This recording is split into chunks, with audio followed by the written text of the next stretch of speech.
Hello everybody, Connor here from UFScotland. Here in Scotland we've been playing a little league amongst ourselves with 9 players, and each week I've been picking a new character for every game. This week's character I picked was Shiva, and I'm just going to show off what I kind of came up for this week's game. So, Shiva, the 4-hand size character with 40 vitality, has all evil and water as our symbols, and we are choosing all for this deck. So, she has a cool response, which is after your combat phase begins, your opponent adds the top 3 cards of their deck to the card pool face down. So every time it's your turn, you're clogging their pool by 3, and it's then going to interact with their enhances.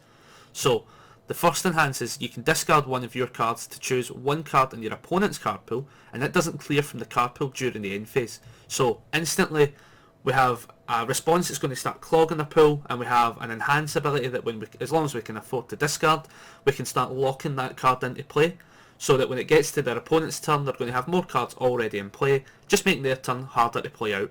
This is going to give us that little bit of nice control and slow the pace of the game hopefully down to the fact that it kind of benefits the fact we're a 4-hand size character. The second enhance is on your attacks. Discard one card from your opponent's card pool, and you can either draw a card or give that attack 4 damage. So this is quite awesome in the sense that not all the time we're going to play enough attacks where we're going to actually be able to discard a card to lock in the cards in the pool.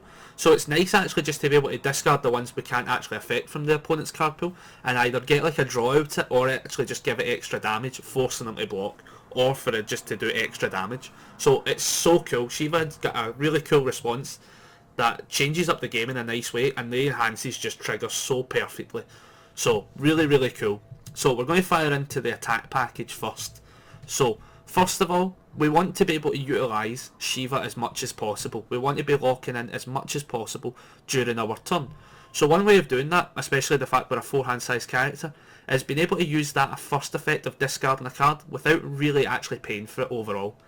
Mayfia's Assault is the perfect solution to this one. That all enhance says add the top card of your discard pile to your hand. So, especially in the early games, and the early set of turns, you can play this attack out, discard anything because you're not that worried, knowing that you're just going to pick it back up. So you're getting that enhance off of Shiva basically for free, and it's going to now instantly start locking in cards into your opponent's card pool for free, overall kind of thing. So it's a really useful thing for that. Again, this is the 3 low attack for 4 damage, that we can give it extra damage to make it 8 and stuff like that, so we can even force them to block these kind of attacks as well, or it's just going to do extra damage if they don't have the block for it. So, card's awesome. It's also got a nice 1 low block, which has also been pretty useful. Right, on top of that, the next card we play 4 of is Nutcracker, for obvious reasons. That basically, that first enhance is add a foundation for your discard pile to your card pool in any order, draw a card. So again, wanting to utilise Shiva as much as physically possible. Anytime we can draw a card gives us that extra card in hand to say, I can actually afford to lose this one and lock a card in the opponent's card pool. Also, it's also very good for damage, simply down to the fact that if your opponent's starting character is male, it gets plus 4 damage. The majority of the characters in this game are male, so this ability triggers more often than not. So, perfect card for a lot of damage, and filtering that kind of card to allow us to discard to lock cards in the opponent's card pool. So it does all the stuff we want. On top of that, it's got EX3, so we have a momentum dump if we want to try and get rid of momentum and speed out some heavy damage. And it's got Breaker 2 on a 2 mid block. Talking about that later, because we don't mind using this as a block because we can get it back, and we'll talk about that later on foundations and stuff. So, next we'll go into the next attack, which we play 4 Shadow Slicers.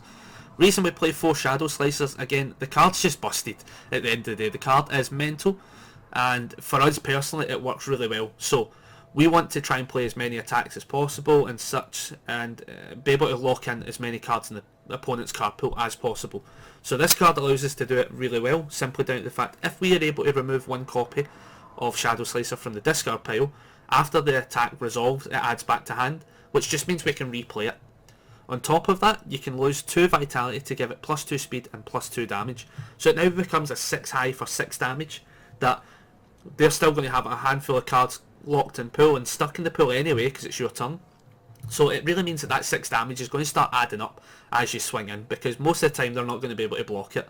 So this is one of these kind of helps us utilise Shiva, and at the same time as well, we'll sometimes just end games if we can just start swinging through with it. So it's really awesome. Again, also Desperation 3. Once we get to 19 health or lower, we can start triggering the Desperation 3 on it, and it just means that it's actually impossible to almost fail at any point, because the lowest check in the deck's a 3. So if this is just the first attack that we start swinging out, it's just, it can't fail unless they hit us with Breaker or something like that, but we don't have to worry about that until it happens, because most of the time they're not going to be blocking it. So we play 4 of them. Next card we play 3 Snowsong style Scarlet Meteor.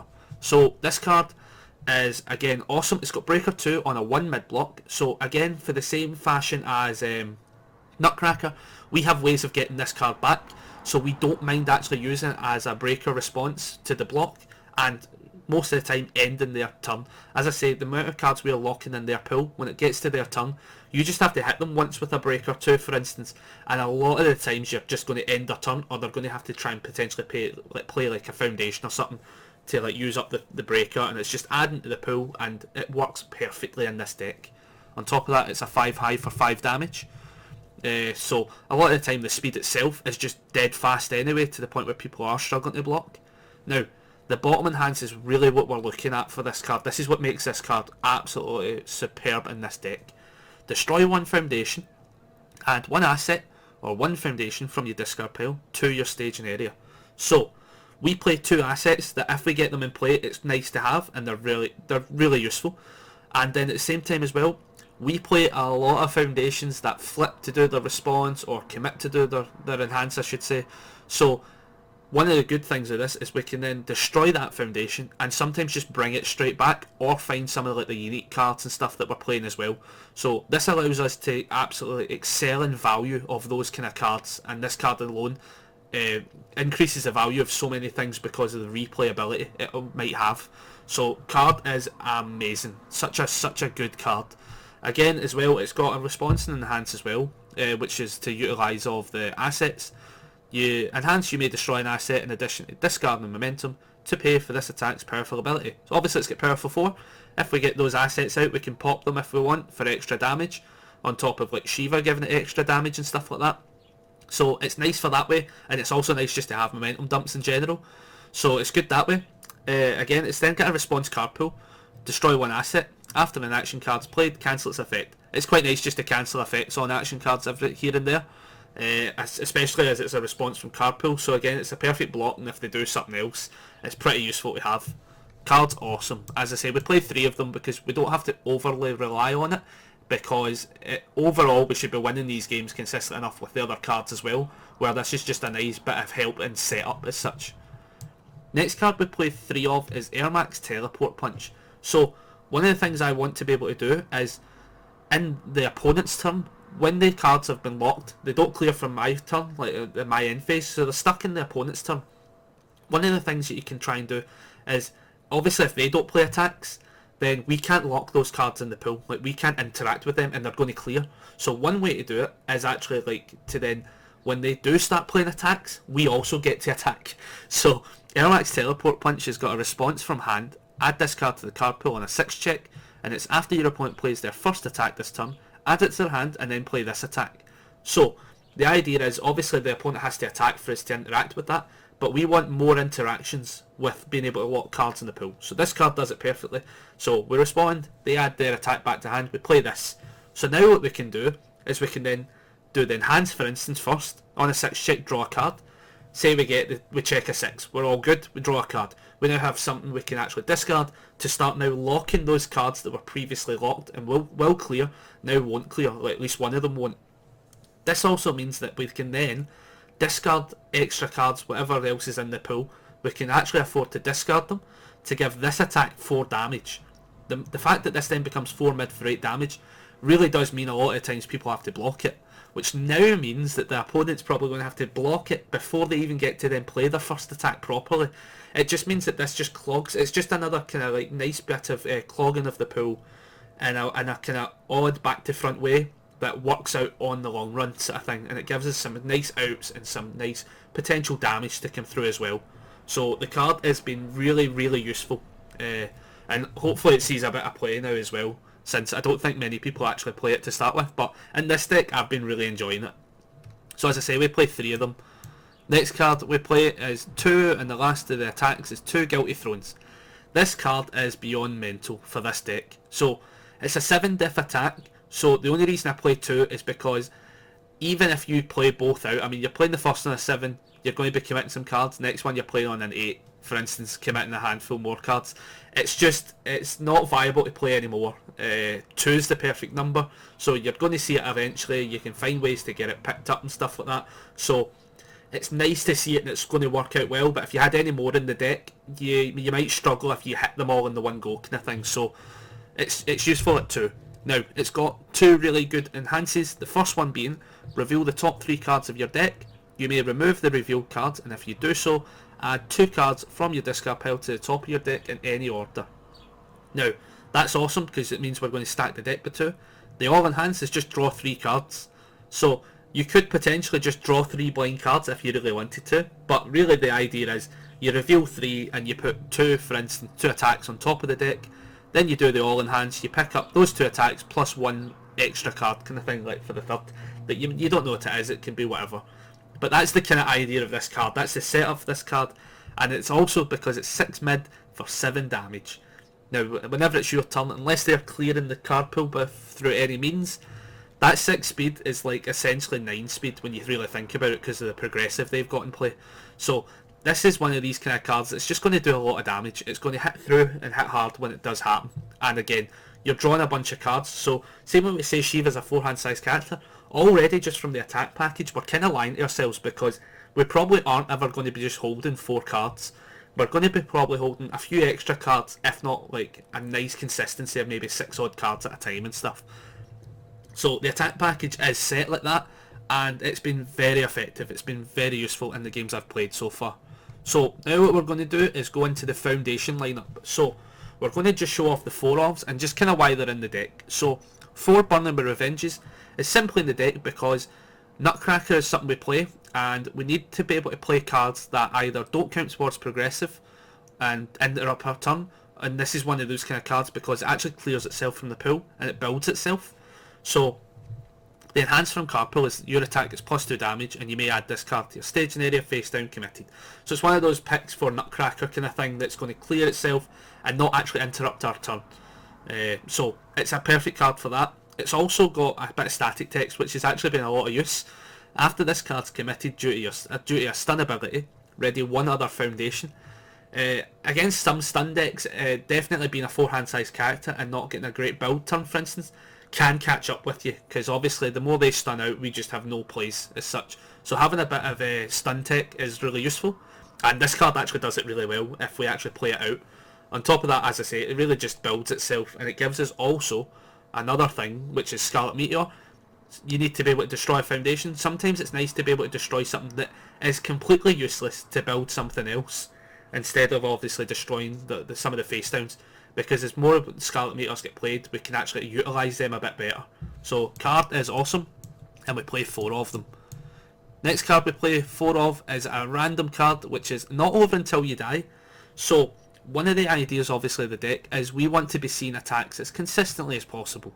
So the enhance on this card is flip, add 1 attack from your discard pile to the top of your deck. We play so much draw mechanics, after checks and stuff like that. We play so many draw mechanics that being able to stack the deck of an attack isn't a hard thing to then just be able to see those attacks.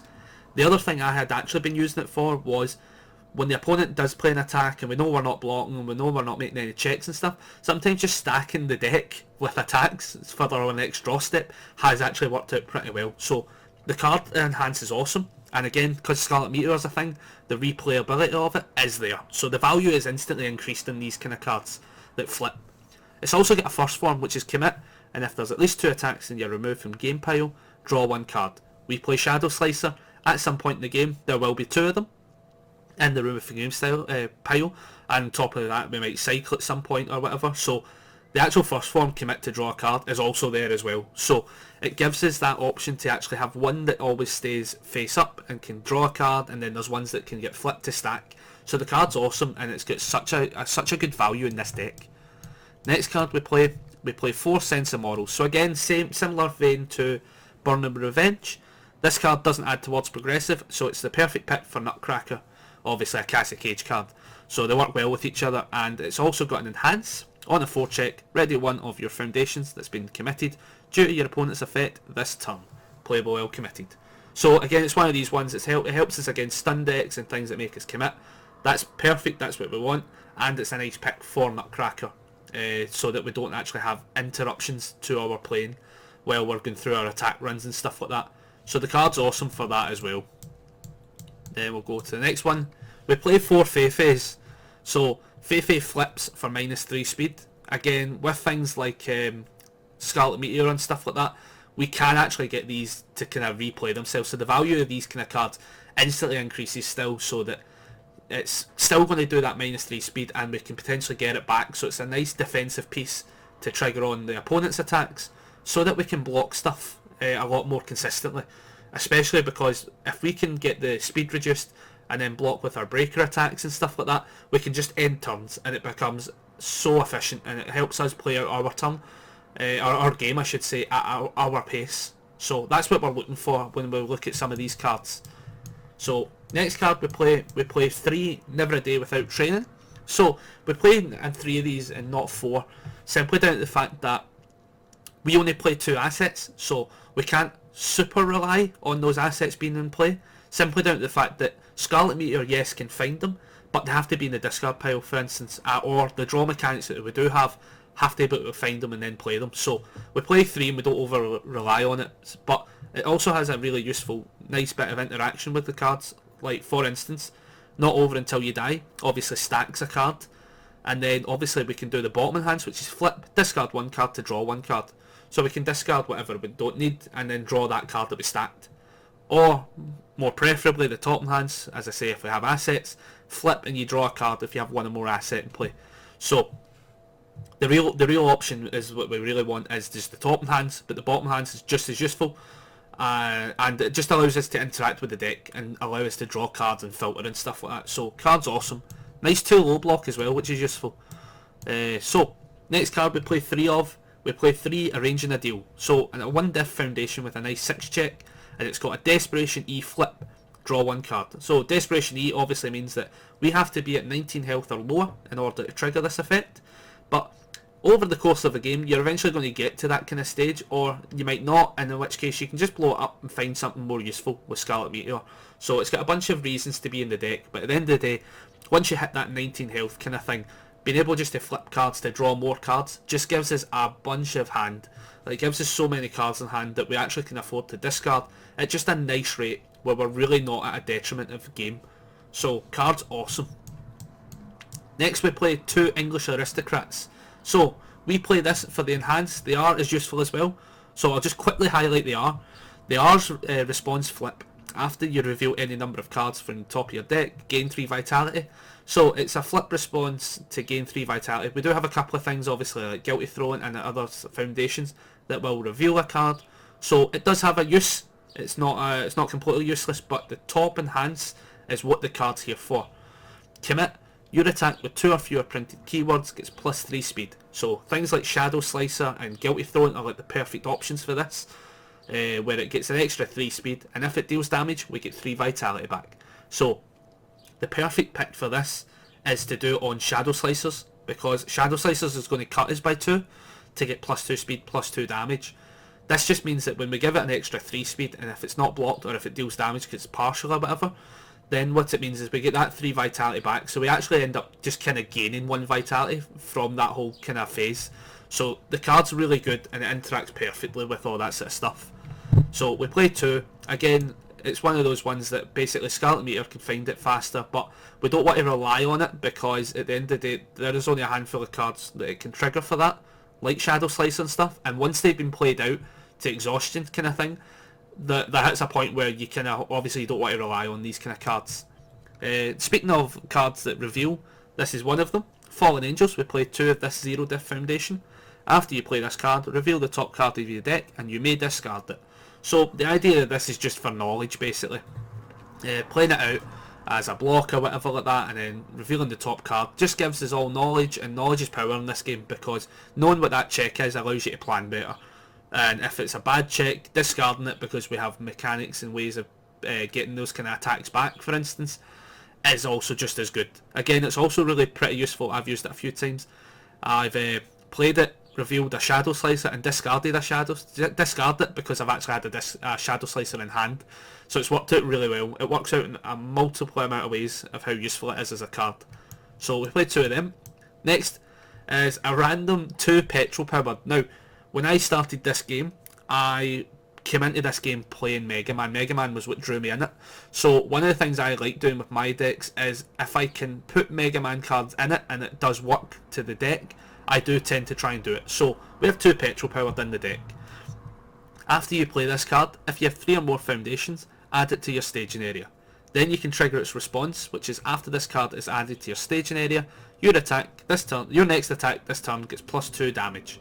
So this allows us to have it respond when it's added to the staging area for the next attack to get 2 damage, and it just allows us that kind of easy build of cards as we play out a turn, especially because if you draw your next hand and you get this and it's a couple of turns in, it just means you can play it out. Obviously it's going to be no block, so it just allows you to play out a card, build it straight away, and you've got an extra foundation for now the rest of the turn kind of thing going forward, especially for the extra damage on attack, the next attack.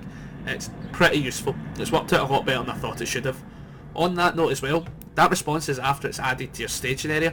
You can also pop this with Scarlet Meteor and bring it back and use that response, for instance, for the next attack to get +2. Entirely why you would do that, I'm not too sure. It's just nice to get extra damage, I guess. But at the end of the day, if you do it, you do it. Especially if it ends up winning your game, so it's pretty awesome. Next card we play 1 True Identity. So, when it comes to cards with unique, I fall in the school of thought that if it is not completely essential to the game plan, I do tend to stick to just having one card, like one copy of it. So, like the idea, for instance, of it would be like administration fees in Akuma. You need all 4. I totally get that, and it's unique, so I do play all 4. Things like that. In this deck, for instance, it's nice when you've got them, but it's not part of the game plan completely. So I just play 1 copy. So it's got a form commit. Your checks to play attacks get +1 for the rest of the turn. Again, it's the perfect target for Scarlet Meteor to either have another foundation destroyed so you can build this, or you form and commit to have its effect going off, which means you're getting +1 to the checks for attacks, and then you can blow it up and bring it back, and then after that attack resolves, then recommit it again for now +2 to the checks. So it gives us a lot of playability. Like the value of this card goes actually through the roof, just out of the fact Scarlet Meteor can interact with it so well. It's got a random Wii, so we'll just skip that because we can't play it. So as I say, 1 of them. Next card we play 1 of is Wandering Pirate. Again, they're unique, so the same school of thought. It's got, after your opponent's combat phase begins, ready this foundation. That also can trigger its response twice per turn. After this foundation is readied or committed, ready 1 other foundation that has not been readied this combat phase. This allows us, again, obviously we play a lot of cards that actually interact with stun and committal kind decks and stuff, so one thing is this allows us to kind of mitigate what we're actually getting committed. On top of that, when it hits the opponent's turn, this is another one of those, it allows us to ready up 2 cards, obviously, this +1, which just means that we have more cards ready than we should have had, which just allows us more options and more blocks and stuff like that, so the card's awesome. And it's one of those kind of cards that Scarlet Meteor kind of wants to find it early. And then the last card we play 1 Curious Magnetism. So, Curious Magnetism, unique, has enhance opponent's attack, commit, switch this attack speed and damage values. So obviously we play like Fei-Feis and stuff like that, so we can actually really hit the speed to the point where it's like really low, and then we can just then commit and switch the values and stuff like that. So it means that we have ways out of actually taking any damage, especially without having to then waste a card blocking, because the only thing we want to be wasting cards and discarding is to lock their opponent's card pool. So having to waste blocks and stuff like that, unless we really need to, is a bit detrimental to our game plan. So that is all the foundations. So next we're going to just fire straight into the assets. As I say, we only play 2 assets, and the first one, which is probably one of my favourite cards from the Champion batch, is United Kingdom of Smash. So this card has got a commit, which is really useful for us. So enhanced commit, this attack gets +2 speed and or +2 damage. So it gives us the option to, obviously, do we need this attack to be a wee bit faster so it's just doing the damage, or can they even block it? Nah, let's just put extra damage on top of it. It then adds 1 foundation from your staging area to your hand. So obviously, look at all the cards we play that flip. One of the best ways to get them back is just to add it back to hand and then replay it, so that we're not really losing the kind of cards. So again, in the same light as Scarlet Meteor, it just increases the value of all those flip mechanics in general. So the card is awesome. Again, this is the kind of card that I would try and get out as fast as possible from a kind of Scarlet Meteor, but I wouldn't overemphasise in adding multiple copies of it, because it's nice when it's there, but it's not essential. At the end of the day, this just helps the game plan. It's also got a response once per turn. On your opponent's turn, you can lose 2 vitality, and after an attack is played, draw a card. At the end of the day, we have 40 life to chunk through, so we can afford to every so often lose to ourselves and help our opponent out a bit to draw a card, because in the long run it's actually going to help us out. So the card's awesome. Next card we play one of is Ivy Blade. So this is the other asset. So Ivy Blade, I'm just going to read the Desperation enhance because that's really what it's for. Desperation E, so 19 health or lower. Commit, draw 1 card. That's generally what it's there for. Once you hit 19, you've got this card that's going to just be constantly committing itself and drawing a card. That's awesome. That just allows us to help progress the game plan so much faster. Card's awesome. So the response on it is also useful though. Let's lose 2 vitality, and after you play a ranged or weapon attack, reveal the top card of your deck. If the revealed card has 2 or fewer keywords, your attack gets +2 speed. So this can actually trigger pretty well if we want to lose the 2 life on the kind of like Guilty Thrones and stuff like that, and give it the extra 2 speed, for instance, if we need to. For the most part, I don't feel we need to really lose the 2 vitality for 2 speed, give or take, obviously, because it depends what we check. It doesn't really bother me too much, because what you've got to remember is we already have their pool clogged by 3 and stuff like that. So it's useful, for instance, if we think we're going to be able to force through a damage for like lethal, then yeah, go for it kind of thing. But it's not something you just want to just willy-nilly trigger as such, because we don't really need to utilise it that much. Now we're going to go into actions. We have 8 actions and 4 of them are Let's Cut Loose. This card is amazing and it works absolutely perfect with this deck. So obviously the thing we want to be doing is drawing as much cards as possible, and this does it perfectly. So this allows us to enhance remove, add 1 foundation from your discard pile to your hand or from your card pool to your staging area, and then you draw a card. So if we need to draw cards and start building up our hand, this allows us to pick up a foundation and then draw a card. So that gives us 2 cards, so it replaces itself +1. So this card's awesome. On top of that, the other thing is we play Nutcracker, so we add cards to the card pool, right? This then allows us to actually build that card, for instance. So for instance, Nutcracker, we pull up True Identity, for instance, and we put it into the card pool. Then it means we can then Let's Cut Loose and then build that True Identity, for instance. It just gives us outs, especially when we don't see the other cards like Burning Revenge or Sense of Morals and stuff like that. It gives us the option to pick other cards, and it's not actually going to be detrimental to the turn. So card's awesome. As I say, it just draws so much as well. Next, in the last card we play 4 Demon Realm Awakenings. So again, this card is also played down to the fact it basically just replaces itself and does an effect.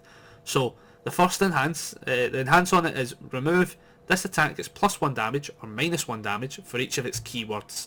And it's not printed, so if for any reason they get more keywords given to it, you can eventually pop this off for more. It then draws a card, so it replaces itself, no detriment so far.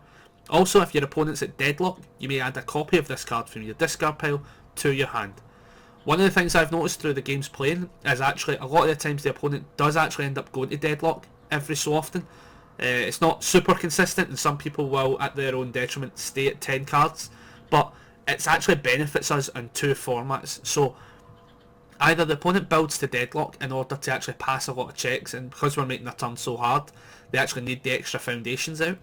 In which case it means when we actually play this and we get, for instance, +5 damage to Nutcracker, we actually get more copies of it, and it just means that we can really control doing a lot of damage. At the same time as well, it can also be a thing where we do a lot of minus damage to attacks and pick up stuff.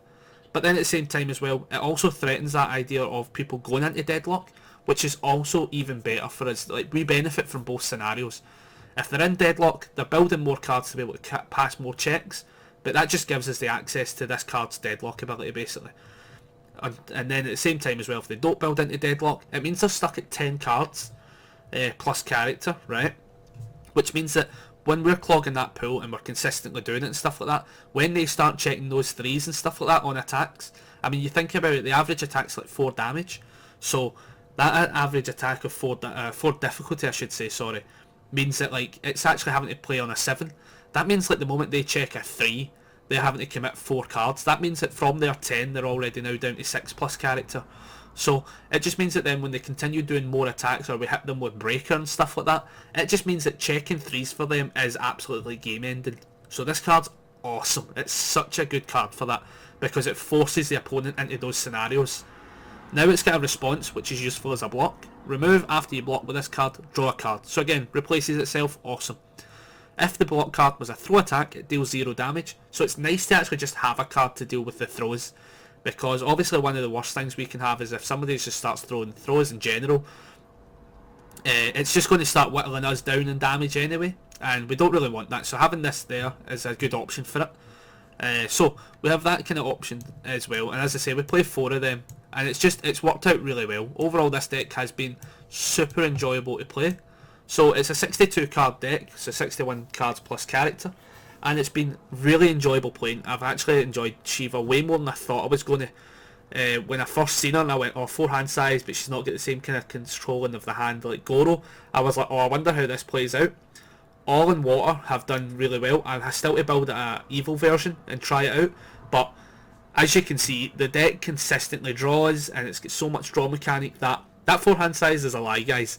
We definitely can have easily 6 cards in hand and stuff like that and still be playing out a turn. The deck's awesome. I really enjoyed playing it this week, and thank you very much, guys, for watching this deck profile on my All Sheeva.